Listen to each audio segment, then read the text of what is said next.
Sevyn's last day on earth with you all.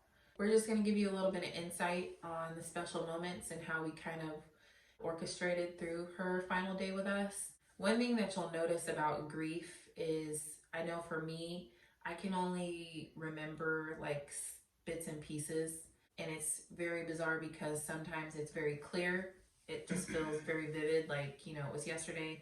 And then sometimes I notice that I'm just kind of grabbing bits and pieces of moments. And so I think what's important to remember about the seventh day wasn't that we knew that it was her last day. It was a day that we intended to celebrate because it was number 7, and it had a lot of significance. And it also was 1 week with us that she made it.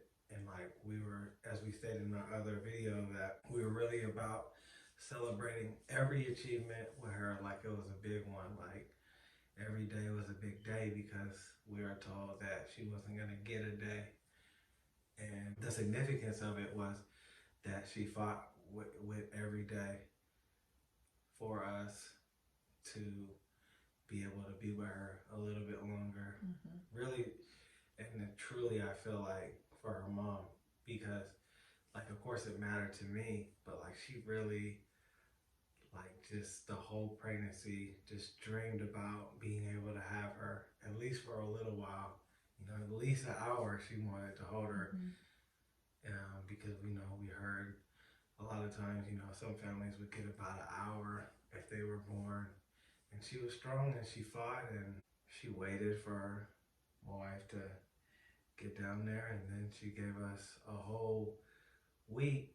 And she was doing so good at some points that we started to plan for the future. When we really didn't have like a plan exactly for the future because we were just living day by day. We are inviting everybody to come celebrate her through 7th text day. messages. You got right on it and started texting people and inviting them up to the hospital so that we could really celebrate this milestone with Sevyn and just be able to gather together to celebrate that with one another. Yeah, the hospital allowed us to stay there, so in the morning we got up and we went down to go see her, anxiously in a way because we weren't really knowing what would happen through the night. And when we got down there, the neonatologist was there, right? And she said, what did she say to you? She said she's a very considerate girl. She waited for you. And so we knew at that moment that we needed to get straight into holding our sweet girl. So they got her prepped and ready for skin to skin. And so I started holding her, and they contacted Now I Lay Me Down to Sleep. And we started reaching out to friends and family members to invite them up to the hospital. And we went straight into church. Sevyn, one of her most favorite pastimes was praise and worship. And it just so happened we were able to tune in live stream from our cell phone and enjoy praise and worship together. And I remember holding Sevy and singing to her, and her favorite song was Reckless Love. And well, we knew that it was her favorite song because my wife always knew it was her favorite song. She told me.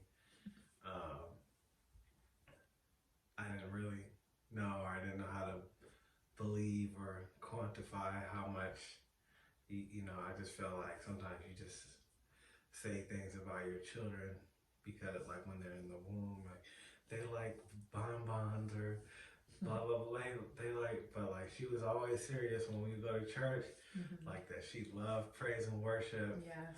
And then like we would always after church go eat somewhere that she knew that she liked to eat, and go somewhere beautiful to like really because we were worried that she wouldn't be able to experience those things earth or out of the womb side. So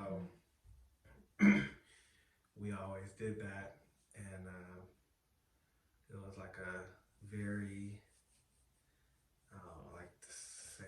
spiritual thing for our family, but we just always felt her presence when we did those things, and like she was always a part of the family, and the kids felt like that too. That's why they were really hard hit when she passed, because it felt like she was a part of the family before she was ever here, because her we paid so much attention to what she liked. Like the kids knew what she liked. And my wife was in tune the whole pregnancy. Yeah, I was really in tune and really connected to Sev. We were bound together, and so we were enjoying praise and worship, and Reckless Love came on. And people were close to getting there, because I think everybody was going to come like around 10 o'clock, Okay. or 11 or something. So people were soon to be there at this point. Yeah. And that's why I say, like, you know, when you're in grief, you kind of have to piece things together. So I really just remember holding Sev and you being there. So just us three. But I know people did start to gather. And I know, like, during praise and worship with Sevyn,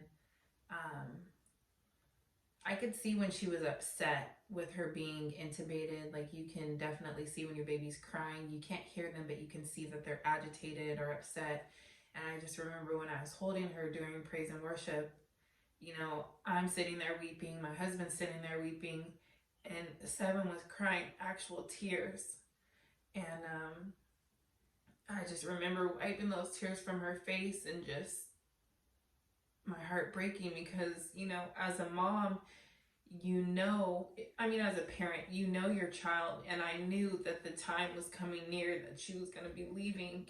And so it's like, if you could try your best to, you know, really live in those moments, and gosh, if there's a way to pause time, I would. But I think by this point, the photographer had left and people were starting to come. And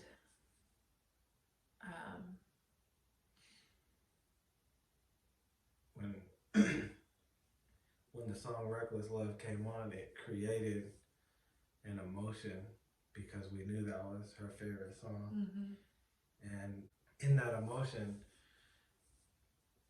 I just felt compelled in like my heart to just tell her, you know, I know that every time we listen to this song, we go to church, that you always we always take you somewhere beautiful, but we can't take you anywhere beautiful anymore.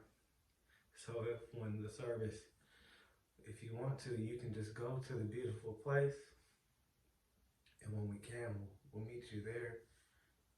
And it was like instant after I told her that. It seems like when you look back on things that like things are sometimes are coincidence, but it was like instantaneous, like no less than like 60 seconds. Like you looked up and her heartbeat just started to fade, and it went to zero so quick. It was like she really left with that permission. Like she just waited, and she loved us, and we got to share that precious moment that we'll never forget for sure. And that really became like the story of her life, was the beauty of that moment. Her name was Sevyn Miracle Grace, and that moment was filled with so much grace, and it was like a miracle for us, because we felt the real life release of her life, and there was no grief. Like when that heart went to zero, I released a cry from my like deep inside of like my soul that I've never ever could imagine or quantify like in words, or make that sound again. Not wanting to let go, but at the same time being grateful that she loved us so much and that she held on. She held on, and we just were grateful that the timing of it, that she didn't suffer. No. If she was tired of fighting, that she could go if she was tired. And that was something that I had discussed with her when I told her that, you know, if it's getting too hard and, you know, for you here, if when this, you know, we can't take you to a beautiful place like we want to. Because I just really wanted to take her to the park again, but I just knew it was like a broken-hearted moment that I knew it wasn't going to happen, and there was a chance that it would never happen, and the only hope was to just let her go to the beautiful place that we all want to go to, you know, and so now we live our life hoping that we'll be able to meet her in that beautiful place. And then at that time, I'm not sure if there was even anybody in the room yet, or... No, everybody, for the most part, was in the room, and I remember having a conversation with the neonatologist about our plans should Sevyn's heart stop and should she stop breathing if we wanted to resuscitate her. And we just told the doctors no, because as we mentioned in our other videos, we wanted to really allow Sevyn to guide us and take the lead on things and show us the way. And at that point, when we had realized she was getting tired of fighting and told her that she has permission to go, she doesn't have to stay here for us if it's too hard, and that she could go. So after she took her final breath in my arms, the doctor was able to remove all of the tape and tubes and wires, and we were able to see her face just free of anything medically related, and she just was so beautiful. I just remember that was my first time ever laying eyes on her without everything, and I didn't want to let her go. At that point, we were able to offer family members the opportunity to hold her, and that was the first time that all of her siblings got to hold her one by one, and we have those precious pictures to hang on to and cherish of them holding her and looking at her. And yeah, it was just like such a difficult moment in time. And when my wife was just holding her, it was like she didn't want to let her go, but it was like we could have stayed in that moment kind of like forever. All of our family and friends that were there were able to have that opportunity to, you know, see her, hold her, experience her. And I know that, or I remember that after everybody left, I had a dear friend that was able to come up and take some amazing pictures of us and of Sevyn and Sevyn with us, and we were able to kind of execute things that we had listed on our birth plan, as far as we wanted to have the opportunity to bathe Sevyn, so we were able to do that. There's a very sweet nurse that kind of walked us through that and gave us all of the materials to do so, and I was able to change her clothes and just snuggle her, and we had a meal with her. My husband went and got some food, and we were able to eat, and we stayed at the hospital for hours until close to midnight that night. It was very hard leaving. The final walk out of the hospital, if it weren't for my husband, I don't think I probably would have ever left that room. I think Destiny and Dasmine stayed with Sevyn and wrapped her up, and we walked out. And that was hard, because we knew that we weren't going to be going back to the NICU to visit Sevyn. We weren't going to be bringing her home. I think that's when like the harsh reality set in, that now instead of bringing our baby home and placing her in her bed or putting her in a car seat to put into our car, we're now going to be making plans to lay her to rest. So we just wanted to put this video out to share with you guys those tender special moments on Sevyn's last day here with us, and also to share with any families that are experiencing this, or you know of somebody who's experiencing this. Maybe you can just share our channel with them so that they can kind of know how other families navigated through this journey, and can just kind of have maybe insight on knowing that they aren't alone in this walk. And yeah, there's certainly no right or wrongs in what we did or how we made it through. Was just one story, but the reason why we made this video is because there's not a lot of stories out there, and that not that we have anything that's special or unique to anybody else, because it's all equally hard. When they pass, it's like a wound that you never heal from. It's just something that you carry, and you know, it's just a burden that you learn to live with, and that's what you have to do. Especially in our situation, we have too many children that need us. they're counting on us.